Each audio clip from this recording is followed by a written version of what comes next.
তৃণমূলের ব্রিগেডে যোগ দিতে আসা কর্মীদের জন্য বিশেষ ট্রেনের আর্থিক খারিজের অভিযোগ।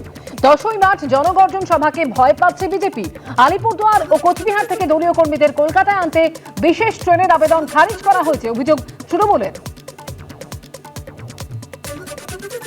সর্বভারতীয় তৃণমূল কংগ্রেসের ব্রিগেড চলো জনগর্জন সভার দারুণভাবে প্রস্তুতি চলছে।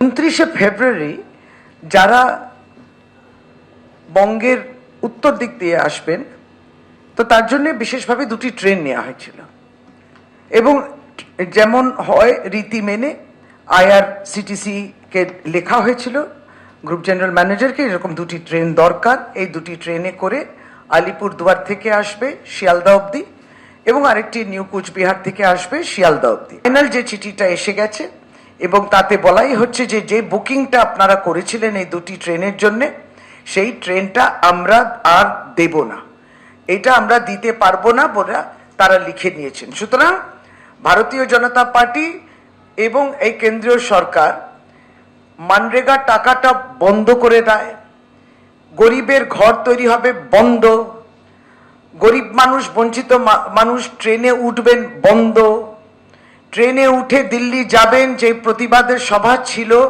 মাননীয় আমাদের সর্বভারতীয় তৃণমূল কংগ্রেসের ন্যাশনাল জেনারেল সেক্রেটারি শ্রী অভিষেক বন্দ্যোপাধ্যায়ের নেতৃত্বে আমরা দিল্লি গিয়েছিলাম, তার জন্য যে প্রস্তুতি নেওয়া হয়েছিল সেই ট্রেন বন্ধ। আর যতই চেষ্টা করুক না কেন, তখনও যেমন বাসে করে গিয়েছিল এই বঞ্চিত লাঞ্ছিত যারা পীড়িত অবস্থায়, তারাও কিন্তু দিল্লি পৌঁছে গেছিলেন, প্রতিবাদ জানিয়েছিলেন, গর্জন দিল্লিতে হয়েছিল এবং গর্জন ব্রিগেডেও হবে আগামী দিনে। আগেও তৃণমূল কংগ্রেস রেল নিয়ে একটা বিতর্ক তৈরি করেছিল, পরে জানা গেল তারা সংশ্লিষ্ট কর্তৃপক্ষের পরিবর্তে IRCTCর কাছে আবেদন করেছিল, সেই কারণে ব্যবস্থা করা যায়নি। এবারে এ ধরনের আবেদন যদি রেল কোনো সাড়া না দিয়ে থাকে, তাহলে আমার মনে হয় ব্যাপারটি সংঘর্ষের মধ্যে দিয়ে নয়, সাংবাদিক সম্মেলন করে বহিরাগত বলে নয়, সরাসরি গিয়ে সংশ্লিষ্ট দপ্তরে বসে বিষয়টাকে দেখার। রেল কর্তৃপক্ষের কাছে হয়তো ট্রেন নেই, আর যেখানে পশ্চিমবঙ্গ বিজেপির প্রশ্ন, আমরা জানি ওখানে জনগর্জন হবে কিন্তু বর্ষণ হবে না।